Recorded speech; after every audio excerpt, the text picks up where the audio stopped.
তো কেমন আছেন ইতিহাসের অনুরাগী বন্ধুরা? আশা করছি আপনারা সকলে ভালো আছেন। আজ আমি আপনাদের জন্য নিয়ে এসেছি ফরাসি বিপ্লবের পূর্বকালে তৃতীয় স্টেটের বিভিন্ন সামাজিক গোষ্ঠীর অবস্থা। অর্থাৎ ফরাসি বিপ্লব পূর্বকালে যে ৩টি সমাজ ছিল, অর্থাৎ প্রথম স্টেট, দ্বিতীয় স্টেট এবং তৃতীয় স্টেট। তো সেই তৃতীয় স্টেট সম্পর্কে আমি আপনাদের জন্য একটা নতুন ভিডিও নিয়ে এসেছি। তো এই ভিডিওটা যদি পিডিএফ চান বা এই নোটটা যদি আপনারা পিডিএফ চান, তাহলে অবশ্যই আমাদের ডিসক্রিপশানে দেওয়া লিঙ্কে গিয়ে ক্লিক করে আমাদের মেসেজ করতে পারেন, আমরা আপনাদের দিয়ে দেবো। এবং যদি তাও না করতে চান, তাহলে অবশ্যই আমাদের অফিসিয়াল ওয়েবসাইট হিস্ট্রিক হলে ফলো করতে পারেন। সেখানে আমরা এরকম একাধিক প্রশ্ন ও তার উত্তর দিয়ে রেখেছি, চাইলে আপনারা ফলো করতে পারেন। তো আর দেরি না করে আমি ফরাসি বিপ্লব পূর্বকালে তৃতীয় স্টেটের বিভিন্ন সামাজিক গোষ্ঠীর অবস্থা কীরকম ছিল সেই সম্পর্কে একটু আলোচনা করে নিই বা নোটটি আপনাদের দিয়ে দিই। তো নোটটি শুরু হচ্ছে। বিপ্লব পূর্ববর্তী ফ্রান্সে ফরাসি সমাজ ৩টি স্টেটে বিভক্ত ছিল। প্রথম স্টেটের অন্তর্গত ছিলেন যাজক সম্প্রদায়। অভিজাত শ্রেণীকে নিয়ে গড়ে উঠেছিল দ্বিতীয় স্টেট, এবং জনসংখ্যার বাকি অংশ অর্থাৎ বুর্জোয়া শ্রেণী, কৃষক, ভবঘুরে, দরিদ্র জনতা প্রভৃতি সকলেই ছিলেন এই তৃতীয় স্টেটের মানুষ। প্রাক বিপ্লব ফ্রান্সে প্রথম দুই স্টেটের প্রতিনিধিরা অর্থাৎ যাজক ও অভিজাত শ্রেণী ছিল সুবিধাভোগী। তৃতীয় স্টেটের মানুষ ছিল যাবতীয় সুবিধা থেকে বঞ্চিত। ১৭৮৯ সালের জানুয়ারি মাসে আবেসিয়ে what is the third state নামে একটি প্রখ্যাত ইস্তাহার প্রকাশ করেন। এই ইস্তাহারে ৩টি প্রশ্ন তুলে তিনি সুবিধাভোগী যাজক ও অভিজাত শ্রেণীকে আক্রমণ করেন। প্রশ্ন ও তার উত্তরগুলি ছিল: তৃতীয় স্টেট কি? সব কিছু। অর্থনৈতিক ক্ষেত্রে বর্তমানে তার অবস্থান কি? কিছুই না। তৃতীয় স্টেট কি হতে চায়? সামান্য কিছু। তৃতীয় স্টেটের অন্তর্গত শ্রেণীগুলির মধ্যে সবচেয়ে সম্পদশালী ও শিক্ষিত ও অগ্রসর শ্রেণী ছিল বুর্জোয়া শ্রেণী। অষ্টাদশ শতকের অর্থনৈতিক পরিবর্তন বুর্জোয়া শ্রেণীকে অসম্ভব শক্তিশালী করে তুলেছিল। প্রাথমিকভাবে বুর্জোয়া হয়ে উঠেছিল সেই সমস্ত কারিগর ও কৃষকদের মধ্যে থেকে যারা ব্যবসা বাণিজ্যে লিপ্ত হয়েছিলেন। কঠোর পরিশ্রম এবং মিতব্যয়িতার মাধ্যমে তারা বিপুল সম্পদ অর্জন করেছিলেন। আবার অনেকেই ফটকা কারবারের সুযোগ নিয়ে ধনী হয়ে উঠেছিলেন। চতুর্দশ লুইয়ের ব্যয়সাপেক্ষ অভিযানগুলি ঠিকাদার, বণিক ও লগ্নিকারীদের সামনে বড়লোক হয়ে ওঠার সুযোগ উন্মুক্ত করেছিলেন। অষ্টাদশ শতকীয় ফ্রান্সের রাষ্ট্রনীতির অন্যতম উদ্দেশ্য ছিল বাণিজ্য ও লগ্নির মাধ্যমে ধনী হয়ে ওঠা ব্যক্তিদের রাষ্ট্রের কাজে ব্যবহার করা। অষ্টাদশ শতকে ধনী বুর্জোয়াদের, এখানটা একটু গণ্ডগোল হয়ে গেছে, তো যদি আপনাদের অসুবিধা হয় আমায় বলবেন, আমি বলে দেবো। বাড়ি তৈরি করেছিলেন, ম্যানারের প্রভু হয়ে বসেছিলেন এবং তাদের ভূসম্পত্তির ওপর জমিদারির অধিকার কায়েম ছিল। জরেস মনে করেন অষ্টাদশ শতকের অন্তিম লগ্নে প্যারিস শহরে অস্থির উন্নতির জন্য অনেকটাই দায়ী ছিল বুর্জোয়া শ্রেণী।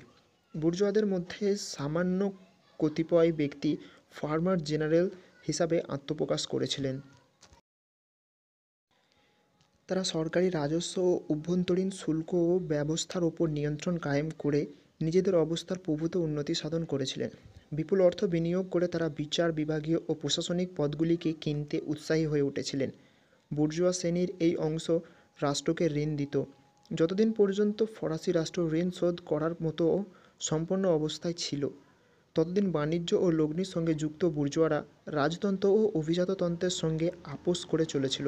কিন্তু ১৭৮০-র দশকে চরম আর্থিক সংকটের পরিপ্রেক্ষিতে অর্থ উপার্জনের বিভিন্ন সুযোগ সংকুচিত হয়। বুর্জোয়া শ্রেণী তখন আর বেশি সুযোগ সুবিধা অধিকারের দাবিতে সোচ্চার হয়, যা অবশ্যই ১৭৮৯ সালের ফরাসি বিপ্লবকে ত্বরান্বিত করেছিল। বাণিজ্য ও লগ্নির সঙ্গে যুক্ত ব্যক্তিরাও ছাড়া বুর্জোয়া শ্রেণীর অত্যন্ত গুরুত্বপূর্ণ অংশ ছিল আইনজীবী, অধ্যাপক, লেখক, চিকিৎসক প্রমুখ। বুদ্ধিজীবী মানুষ ফরাসি জনগণের মধ্যে সবচেয়ে অগ্রসর ও আলোকপ্রাপ্ত অংশ ছিল তারাই ফ্রান্সের সাধারণ মানুষের কাছে দার্শনিকগণ প্রচারিত জ্ঞানদীপ্তির বার্তা বহন করে নিয়ে এসেছিল। বুর্জোয়া শ্রেণীর এই অংশের ঠিক নিচেই অবস্থান ছিল কারিগরি ও দোকানদারদের। তারাও বুর্জোয়া শ্রেণীর অন্তর্গত ছিলেন। বুর্জোয়ারা নিজেদের তৃতীয় স্টেটের নেতৃত্বে প্রতিষ্ঠিত করেছিলেন এবং ১৭৮৯-এর বিপ্লবে তাদের ভূমিকাও ছিল সবথেকে গুরুত্বপূর্ণ। জর্জ রুদে লিখেছেন, যেহেতু প্রাক বিপ্লব ফ্রান্সে সম্পদের প্রধান উৎস ছিল কৃষি, কৃষকরাই ছিলেন সম্পদের প্রকৃত উৎপাদন ও মেহনতি মানুষ। ফ্রান্সের মোট জনসংখ্যার শতকরা ৮০ ভাগই ছিল কৃষক পরিবারের মানুষ। সম্ভবত ১/৪ কৃষকদের নিজস্ব জমি ছিল। তাদের অবস্থা ছিল অপেক্ষাকৃত সমৃদ্ধ। কৃষকদের অন্যান্য অংশ ছিলেন দরিদ্র ও দুর্দশাগ্রস্ত।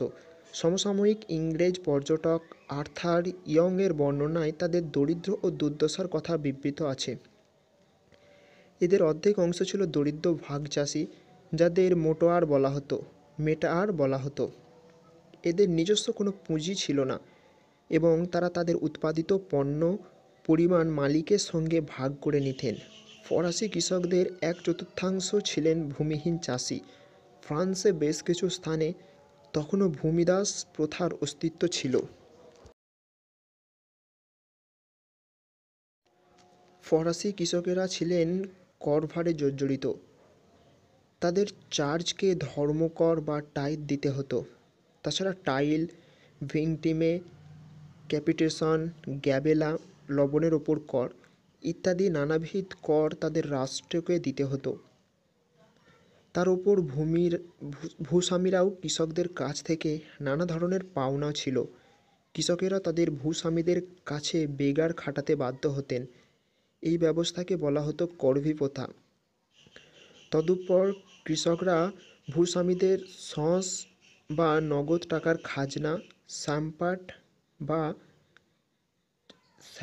এটা ইংলিশে লিখলে চ্যাম্পাট হবে, বা পণ্যের মাধ্যমে খাজনা, লন্ডস এট ভেনেটস বা লর্ডস অ্যাট ভেন্টস বা সম্পত্তির হস্তান্তরের জন্য প্রদেয় অর্থ দিতে বাধ্য থাকতেন।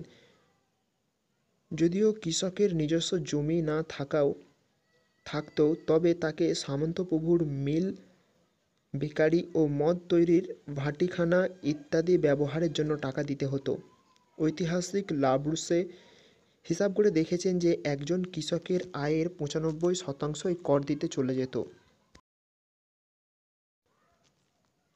তবে ফ্রান্সের বিভিন্ন স্থানে করের বোঝার তারতম্য ছিল। খারাপ ফলনের বছরগুলিতে কিন্তু কৃষকদের অবস্থা শোচনীয় হয়ে উঠত এবং মারাত্মক করভারে তাদের জীবন অতিষ্ঠ করে তুলত। তো আশা করছি আপনাদের এই নোটটি ভালো লেগেছেন এবং ফরাসি বিপ্লব সম্পর্কে যদি আপনারা জানতে অত্যন্ত আগ্রহী হন, তাহলে আমি আগে থেকেই আমার চ্যানেলে একটা ফরাসি বিপ্লব সম্পর্কে ভিডিও আপলোড করে রেখেছি। চাইলে আপনারা সেটিকে দেখে নিতে পারেন। আপনাদের মধ্যে হয়তো অনেকেই সেটিকে দেখেছেন এবং আপনাদের হয়তো ভালো লেগেছে। তো এই ভিডিওটা যদি অবশ্যই ভালো লাগে তাহলে আমাদের বলতে পারেন বা একটা লাইক দিতে পারেন, এবং আপনার যদি কোনো মন্তব্য থাকে অবশ্যই কমেন্টে করতে পারেন। এবং এই যদি পিডিএফ হিসাবে চান তাহলে অবশ্যই আমাদের ডিসক্রিপশানে দেওয়া লিঙ্কে আমাদের কন্ট্যাক্ট করতে পারেন, অথবা আমাদের অফিসিয়াল ওয়েবসাইটও ভিজিট করে সেখান থেকে পিডিএফটা নিতে পারেন। তো ভিডিওটা যদি আপনাদের সত্যি ভালো লেগে থাকে তাহলে একটা লাইক করবেন। যারা ভিডিওটি সম্পূর্ণ দেখেছেন তাদের অসংখ্য ধন্যবাদ। তো দেখা হচ্ছে পরবর্তী আরেকটি নতুন ইন্টারেস্টিং ভিডিওর সাথে।